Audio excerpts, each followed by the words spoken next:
In 1848, President Abraham Lincoln visited the Niagara Falls, and he was so impressed by the beauty of this natural wonder that he wrote down some notes, including the following. When Columbus first sought this continent, when Christ suffered on the cross, when Moses led Israel through the Red Sea, nay, even when Adam first came from the hand of his Maker, then as now, Niagara was roaring here.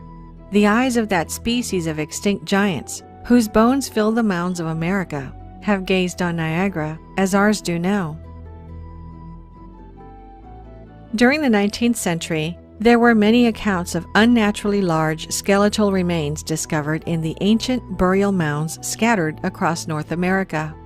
Today, not a single news media has ever mentioned a thing about ancient giants or past discoveries. If a giant skeleton is discovered somewhere, it would most certainly be classified and hidden from the public. It wasn't like that in the 19th and early 20th century, though. Almost every year, there were at least a few newspaper headlines stating the discovery of ancient giant skeletons. It seemed to be quite normal to find bones of giants in America when the first settlers dug ancient mounds to prepare for roads, farms, and buildings.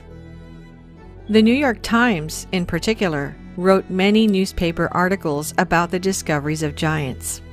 Let's read through some of them, starting with this one titled, "The Bones of a Giant Found," which was published on May 25, 1882, and reads, "A skull of heroic size and singular formation has been discovered among the relics of the mound builders in the Red River Valley. The mound was 60 feet in diameter and 12 feet high. Near the center were found the bones of about a dozen men and women, mixed with the bones of various animals. The skull in question was the only perfect one, and near it were found some abnormally large body bones. The man who bore it was evidently a giant. A thorough investigation of the mound and its contents will be made by the Historical Society." Another newspaper from May 5, 1885 reads this, "Last week, a small mound near Homer was opened by some schoolboys who found a skeleton. Today, a further search was made, and several feet below the surface of the earth in a large vault with a stone floor and bark covering were found 4 huge skeletons, 3 being each over 7 feet in length, and the other 8. This article from the San Antonio Express is telling about a giant skull that is twice the size of a normal human, and there is also a picture. The article reads, "Beach giant skull unearthed by WPA workers near Victoria, believed to be largest ever found in the world. Normal head also found." That Texas had a giant in the beach in the long ago appears probable from the large skull recently unearthed on a mound in Victoria County, believed to be the largest human skull ever found in the United States and probably in the world. Twice the size of the skull of a normal man, the fragments were dug up by W. Duffin, an archaeologist who is excavating the mound in Victoria County under a WPA project sponsored by the University of Texas. In the same mound and at the same level, a normal-sized skull was found. The pieces taken from the mound were reconstructed in the WPA laboratory under the supervision of physical anthropologists. A study is being made to determine whether the huge skull was that of a man belonging to a tribe of extraordinary large men, or whether the skull was that of an abnormal member of a tribe, a case of gigantism. Several large human bones have been unearthed at this site. Another article from the New York Times, written in 1897, reads, "One of the 3 recently discovered mounds in this town has been opened. In it was found the skeleton of a man of gigantic size. The bones measured from head to foot over 9 feet and were in a fair state of preservation. The skull was as large as a half-bushel measure. Some finely tempered rods of copper and other relics were lying near the bones. The mound from which these relics were taken is 10 feet high and 30 feet long, and varies from 6 to 8 feet in width. The 2 mounds of lesser size will be excavated soon. This article from the St. Paul Globe, written in 1904, states, "Bones of a human skeleton 11 feet high are dug up in Nevada. Workmen engaged in digging gravel here today uncovered at a depth of about 12 feet a lot of bones, part of the skeleton of a gigantic human being. Dr. Samuels examined them and pronounced them to be the bones of a man who must have been nearly 11 feet in height." Apparently, these discoveries were something completely normal back in the day, and they weren't hidden from the public as they are today. The discoveries of giant skeletons weren't limited just to North America. This article talks of a giant's skeletons found in a cave in Mexico. The article reads, Charles C. Klepp, who was recently returned from Mexico, where he has been in charge of Thomas W. Lawson's mining interest, has called the attention of Professor Agassiz to a remarkable discovery made by him. He found in Mexico a cave containing some 200 skeletons of men, each above 8 feet in height. The cave was evidently the burial place of a race of giants who antedated the Aztecs. Mr. Klepp arranged the bones of one of these skeletons and found the total length to be 8 feet 11 inches. Other articles mention discoveries of giants in Europe. This article from 1892, written by the London Globe, tells of the discovery of a race of giants in modern-day France. It reads, "In the year 1890, some human bones of enormous size, double the ordinary in fact, were found in the tumulus of Castelnau and have since been carefully examined by Professor Kainer, who, while admitting that the bones are those of a very tall race, nevertheless finds them abnormal in dimensions and apparently of morbid growth. They undoubtedly reopen the question of the giants of antiquity, but do not furnish evidence to decide it." You have no idea how many more newspaper articles we found. There were discoveries of giants all across the globe, and today, scientists and archaeologists pretend this never even happened. This article, titled "When Giants Roamed Earth," talks about the historical discoveries of giants from the time of the Roman Empire to the 19th century. Here's what it reads. "The past was more prolific in the production of giants than the present. In 1830, one of these giants, who is exhibited at Rouen, was 10 feet high, and the giant Galabra, brought from Arabia to Rome in the time of Claudius Caesar, was the same height. Phanom, who lived in the time of Eugene II, was 11½ feet in height. The Chevalier Scrogg, in his journey to the Peak Tenerife, found in one of the caverns of that mountain the head of a giant who had 60 teeth and who was not less than 15 feet high. The giant Ferragus, slain by Orlando, the nephew of Charlemagne, according to reports, was 28 feet high. In 1814, near Saint Gernat, was found the tomb of the giant Isolant, who was not less than 30 feet high. In 1590, near Rouen, was found a skeleton whose head held a bushel of corn and which was 19 feet in height. The giant Bacchart was 22 feet high. In 1623, near the castle in Dauphine, a tomb was found 30 feet long, 16 feet wide, and 8 feet high, on which were cut in gray stone the words Cantholicus Rex.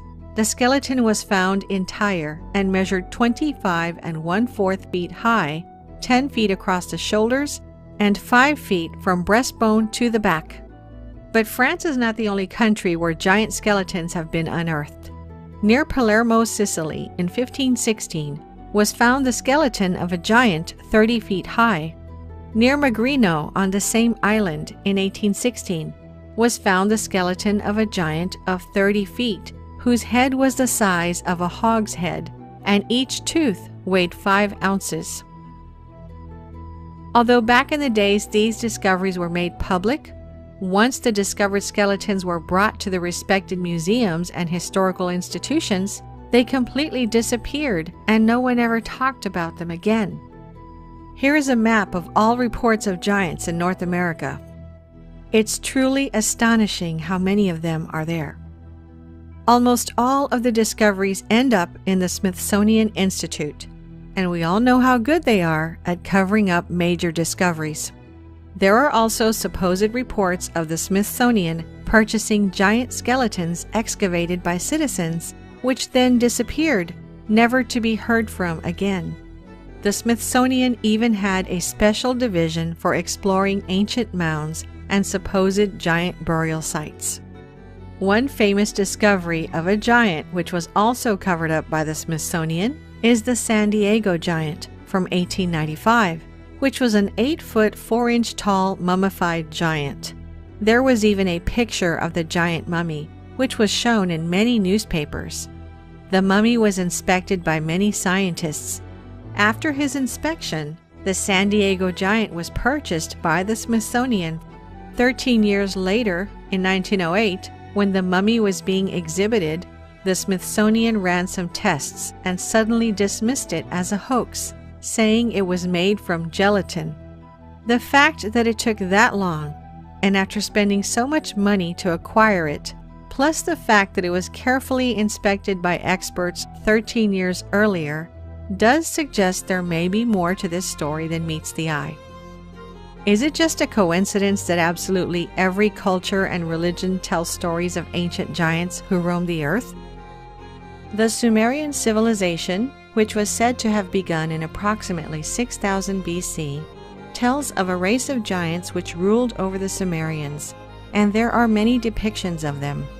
Sumerian records speak of a giant king by the name of Gilgamesh, who ruled for 126 years. He is generally seen by scholars as an actual historical figure, since inscriptions have been found which confirm the existence of other figures associated with him. In ancient Egypt, there are hundreds of depictions of giants, and the Egyptian records describe the old pharaoh dynasties to be a race of tall giants, and hundreds of giant sarcophaguses were also found. But the mummies there had been long looted. This unusual story, with a headline, "Prehistoric Egyptian Giants," was reported in multiple newspapers and reads, in 1881, when Professor Timmerman was engaged in exploring the ruins of an ancient temple of Isis on the banks of the Nile, 16 miles below Najar Jafard, he opened a row of tombs in which some prehistoric race of giants had been buried. The smallest skeleton out of some 60-odd, which were examined during the time Timmerman was excavating at Najar Jafard, measured 7 feet and 8 inches in length, and the largest 11 feet 1 inch. Memorial tablets were discovered in great numbers, but there was no record that even hinted that they were in the memory of men of extraordinary size. It is believed that the tombs date back to the year 1043 BC. According to the German newspaper Bild, an entrepreneur named Gregor Spory took a number of photos of a mummified giant finger in 1988. The owner of the finger was a retired grave robber who found the finger in an undisclosed tomb. The finger is nearly 14 inches long, and if it is genuine, it belonged to someone estimated to have been between 15 and 16 feet tall. The owner of the finger had a certificate to say that the finger was authentic, together with an X-ray image. Later, when Spory returned to Egypt to purchase the finger, the owner had disappeared, leaving us only with the photographs of this discovery. The book of Genesis, which is the first book of the Hebrew Bible and the Old Testament, tells us the story of an ancient giant race called the Nephilim. Apparently, the Watchers, who were fallen angels, interbred with the women on earth, and as a result, the Nephilim giants were born. We know that these ancient manuscripts describe the Great Deluge, a massive flood which, according to scientific data, really happened. If the biblical flood was real, could the Nephilim giants also be real? The stories about giants don't end there. Every Native American tribe tells of the times when giants used to rule North America, and there were brutal wars between the giants and the Native Americans. The tribes had to unite together against a group of red-haired cannibalistic giants. and fought them to extinction. The existence of giants could certainly explain some of the massive megalithic structures around the world, like the Stone of the South at Baalbek, Lebanon, which weighs at a staggering 1,242 tons. On Mount Shoria in southern Siberia, researchers have found an absolutely massive wall of granite stones. Some of these gigantic granite stones are estimated to weigh more than 3,000 tons, more than double the weight of those in Lebanon. It's interesting to note that the original name for Stonehenge was the Giant's Dance, or the Giant's Ring. Stonehenge is a later Saxon name that translates to the Hanging Stones. Giants are also part of the Celtic mythology, the Greek and Roman mythology, the Hindus, Buddhist, Norse, and even in the Japanese Shinto folklore. There are many historical accounts of giants as well. Flavius Josephus, a first-century Jewish scholar and historian, wrote this: "For which reason they removed their camp to Hebron, and when they had taken it, they slew all the inhabitants. There were till then left the race of giants, who had bodies so large and countenances so entirely different from other men that they were surprising to the sight and terrible to the hearing. The bones of these men are still shown to this very day, unlike to any credible relations of other men." During the 1500s, when the Spanish navigators were exploring the coast of the Americas, sightings of live giants were also sighted. 3 captains of Spanish ships reported these taller-than-average native people on their expeditions to America, as well as Sir Francis Drake, Captain John Smith, and several other notable eyewitnesses. This is what Captain John Smith wrote about them. "The Sasquasahanogues are a giant-like people. They measured the calf of the largest man's leg and found it 3/4 of a yard about, and all the rest of his limbs were in proportion." In 1519, Spanish explorer Alonso Alvarez de Pineda was mapping the coastline of the Gulf Coast, marking the various rivers, bays, landmarks, and potential ports. Not far from where the river empties into the Gulf of Mexico, he found a large town and near it some 40 native villages. He described seeing many giants living in this village, and curiously, a race of tiny pygmies was also living there. Pineda described the tribes that settled near the Mississippi River as a race of giants from 10 to 11 palms in height and a race of pygmies only 5 or 6 palms high. Perhaps the most intriguing and widely known tale of real giants in the age of exploration began with an account concerning none other than the great Portuguese explorer Ferdinand Magellan. Between the years of 1519 and 1522, Magellan embarked on his most famous voyage, a bold expedition to search for a good route to the Maluku Islands of the East Indies that would eventually result in the first successful circumnavigation of the globe. Magellan was given command of 5 vessels, and one leg of their voyage took them out across the vast ocean, all the way to the faraway land of Patagonia, at the southern end of South America. It was there that the expedition would come across a rather baffling sight indeed. Here's an excerpt from the diary of Magellan's official chronicler. "Leaving that place, we finally reached 49½ degrees toward the Antarctic Pole.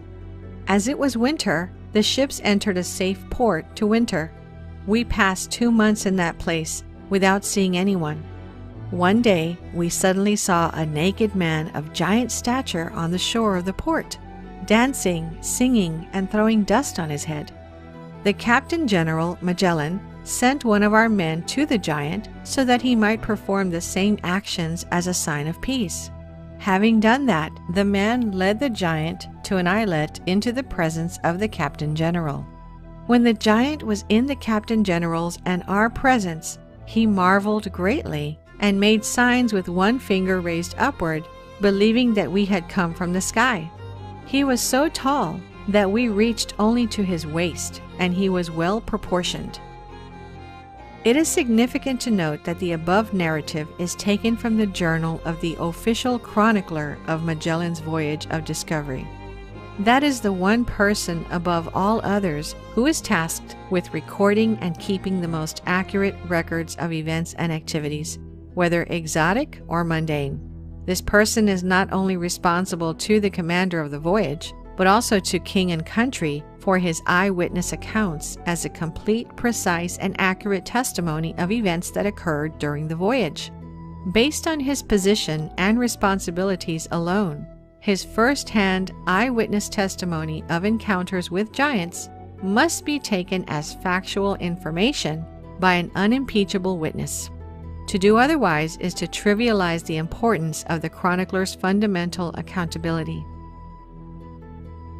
Years later, in 1539, there was also the account of Hernando de Soto, another explorer, who came face to face with numerous giants during his adventures through the southeast portion of what is now the United States. De Soto had set out from Tampa Bay, Florida, with a contingent of hundreds of men, and during their trek, they allegedly frequently came across tribes of natives ruled by giants. One of these was a Chief Tuscaloosa, who was encountered in western Alabama and said to be a hulking giant of a man who towered over all others. There are also the reports from the Spanish conquistador and explorer Hernando de Alarcón, who was trying to find a river that could be used to move supplies to Spanish troops along the coasts of California and Mexico.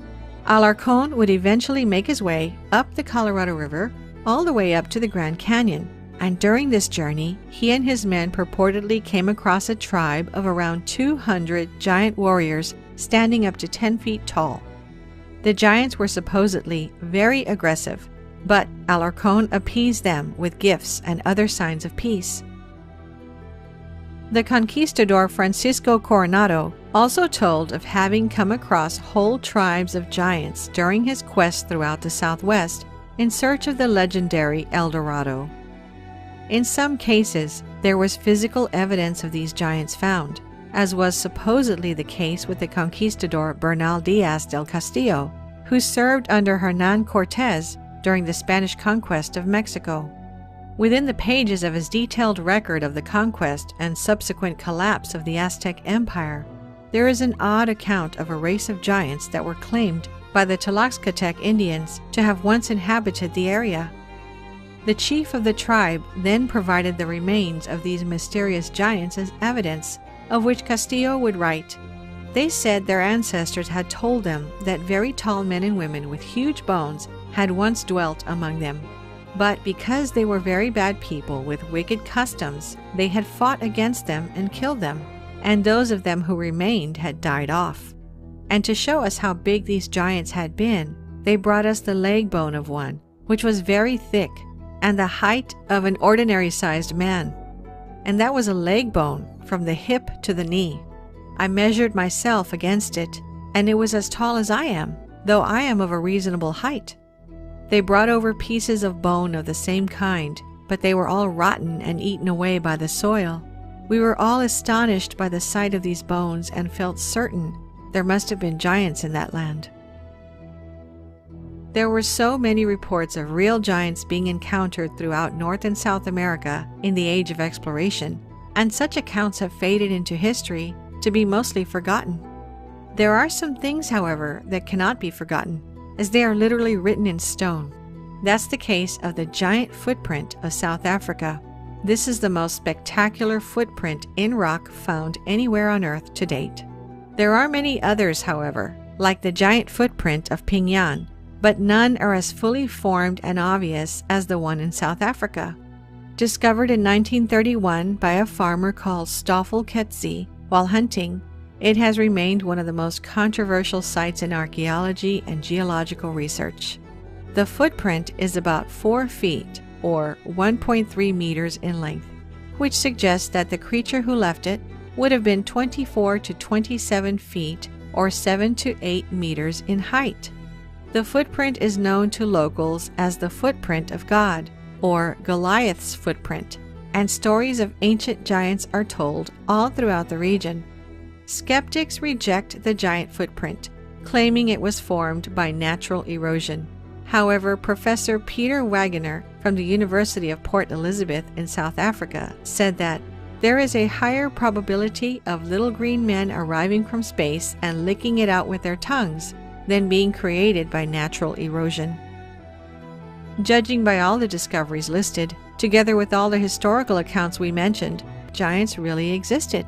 But could it be possible that somewhere in some remote place, a species of these enigmatic beings is still alive, hiding from humanity? We can't end this video without mentioning the most famous giant encounter, which didn't happen in ancient times, but in 2002. This occurrence, which is still classified by the U.S. government, was disclosed in the popular radio show Coast to Coast after witnesses of the event came through and anonymously told their stories. The events allegedly happened in 2002 in the deserts of Afghanistan, where a U.S. Army squad went missing.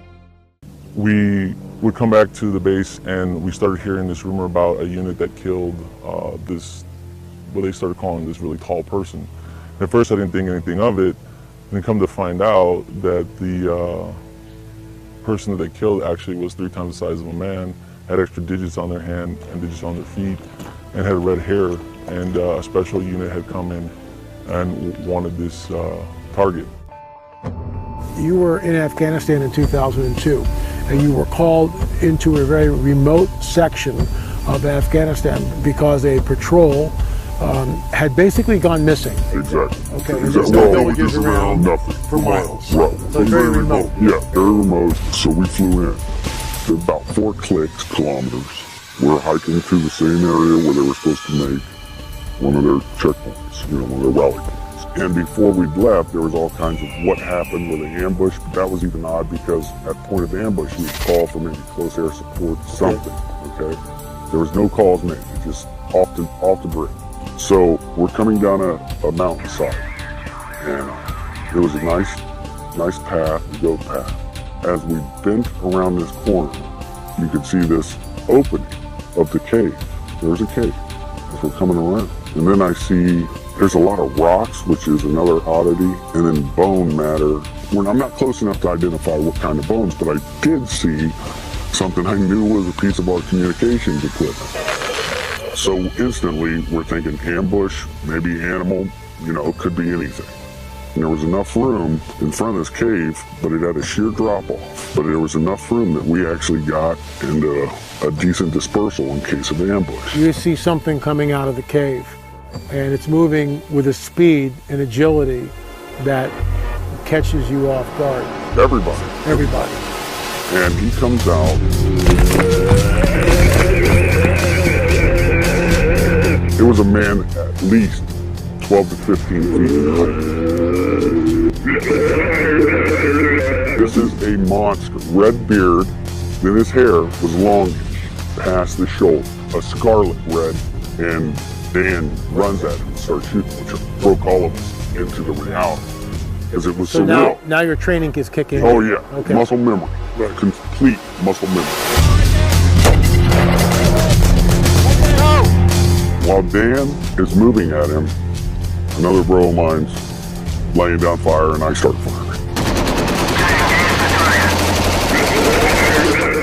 He skewers Dan. He's now got him on this pike. It went through him. And he's still got him, and he's coming after more. We all just clicked in. I don't know what it was, but I remember we're all like, shoot him in the face, shoot him in the face. Our weapons components were M4, we had 308s, and we had Barrett 50s. This is sounding longer than it took. We're talking 30 seconds. And he's taking multiple hits, and is still moving. He talked about this giant being 1,100 pounds, anywhere from 10 to 15 feet long, and it was killed. It was apparently shot somewhere in a cave in Afghanistan, but before it was shot, it lunged at several of our troops, our soldiers. It may have even gorged somebody. It was just a bizarre story, and it just sounds like the Nephilim from the Bible. And you have to assume that the giant is not alone, that the giant is not the only being living on this planet. There's got to be a whole school of them somewhere. You know, maybe he's got a female mate. Maybe he's got children. Who knows? Unfortunate that he had to attack our soldiers rather than be somewhat peaceful. But I guess that comes with the territory. Dan was dead. Okay, and Wyatt is a good man. Probably one of the best men I know. Now dead. Before I'd left, they were already starting what they call a 9-line, which is a medevac request. They're sending out a medevac request, then all of a sudden it's not a medevac request. All of a sudden we had a helicopter show up because, like I told you, it was a large precipice and a sheer drop. So the helicopter just came up from the drop. They had dropped netting, which is like cargo netting. It's like squares. We were told we had to bundle him up. And we get another bigger helicopter, but it's almost like a Jolly Green Giant used to look back in the day that could get, you know, through this area. Because the mountains, you gotta remember, Chinooks could only go in certain places because they had enough lift. Mm-hmm. And so we got him on there. The thing was too big, we couldn't move it. It smelled worse than a skunk. A corpse that's been around for a while. Really fell. Oh, it was like a combination because of the, how do you put that, the persistence of a skunk smell. But once the helicopter came in, dropped its little hook, and off he goes. The communication was sent out that we had a very large possible human creature. There you are in the hills of Afghanistan. How many troop members are you with? We had 6 on my crew. When we say hills of Afghanistan, for us, we did not fly into the wilderness. We actually flew into a base. I guess this thing was transloaded out of the mountains by a CH-47. What I could see that it did have the 6 fingers. I remember taking my foot up and placing it up next to its foot, and it was extremely large. We estimated at about 12 feet, give or take. What I can tell you is the weight of the thing. Basically, it was approximately 1,500 pounds when it was getting on the aircraft. Now, if you take away the pallet weight and all the rigging that we had to hold this thing down, we figured it was around 1,100 pounds. Of course we're upset. That's a given, okay? We lost a very good guy. But add to that, you're discussing something that even in our after action report, they're saying rewrite it. And we had to rewrite it the way they wanted. How many fingers? 6. Oh, six fingers toes. and 6 toes. And the nails were weird because if you see somebody that ever has, I don't know what it's called, but it's Like a fungus on the nails, how they get pointy and they're like gnarly. That's what they look like. If people have a right to know about this stuff. I mean, if there are 15-footers or 18-footers roaming the planet, and our military has brought them down. I mean, we have a right as American citizens. I mean, this isn't classified military stuff. This is something that we need to know, and it points back to the biblical prophetic narrative. What are your thoughts on that? I think, here's my personal opinion. My personal opinion is if it points that the Bible's accurate, they don't want it. If it goes against Darwinian evolution, it's not to be spoken of. So you're out in the boonies running around looking for high-value targets? Correct. And we're doing those operations, and as we're getting into firefights, we're getting into different scrimmages, you want to put it that way, we would come back to the base and we started hearing this rumor about a unit that killed this, what they started calling this really tall person. At first I didn't think anything of it, and then come to find out that the person that they killed actually was 3 times the size of a man, had extra digits on their hand and digits on their feet, and had red hair, and a special unit had come in and wanted this target.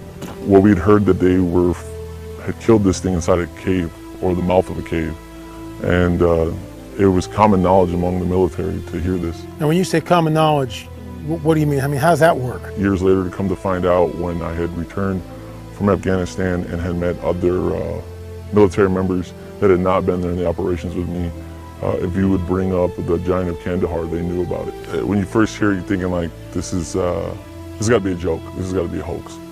But then after things go down a certain way and you keep hearing it, you start to realize it's not a joke. They kept telling us to keep our weapons high, which means normally it's 2 to the chest, 1 to the head, but they kept telling us to put it towards a man's head and put it higher.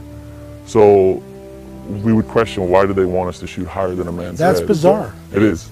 Our contact said 2002 is when they shot this 15-footer or taller, and you're now in this, you know, in the service around 2005. This word has gotten out, and what I find interesting here too is that if you're going to create a hoax, I get that, but you got details: 6 fingers, red hair, double rows of teeth, 6 digits on the toes, and of course that brings it right back into what we hear about in the biblical prophetic narrative, specifically the Nephilim. Your thoughts? I agree. I will tell you that when I was doing my time in the service, and the stuff I saw, some of it I couldn't explain, like lights in the sky during firefights, like orbs, or lights that would be the size of a softball that looked that size looking up in the sky but making weird noises.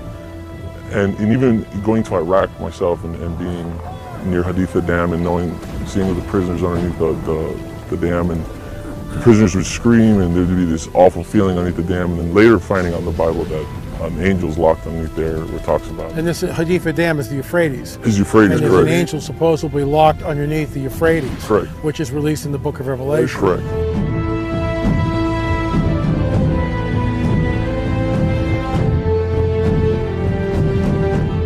That's bizarre. So you're actually at this site, and soldiers are being locked, imprisoned underneath the Haditha Dam. Correct. And they're freaking out. They were freaking out. They said they could feel it.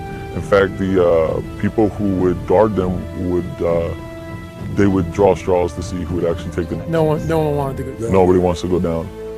Going back to Afghanistan, we would hear these things. We would hear the locals talk about rumors of these giants. What would the locals say? How would they talk about it? They say that they lived in the caves and they would eat people, and they were cannibals. They were cannibals. If there was a living giant hiding for so many years in the caves of Afghanistan without being discovered, we must assume that this giant must not be the only one living on this planet. Surely there must be others somewhere out there. This mysterious creature was caught on camera in the desert of Portugal a few years ago. Could it be another giant hiding from mankind? Thinking about all the classified discoveries out there, we should be lucky to know that dinosaurs existed. If that was kept a secret, who would actually believe that creatures over 175 feet in height used to exist? And if we know for a fact that giant reptiles, giant birds, giant fish, and giant plants used to exist on Earth, is it so hard to believe that giant humanoids also existed and perhaps still do? We'll leave the answer to you and end this video with this amazing quote from Mark Twain stating, "Truth is stranger than fiction, but it is because fiction is obliged to stick to possibilities. Truth isn't."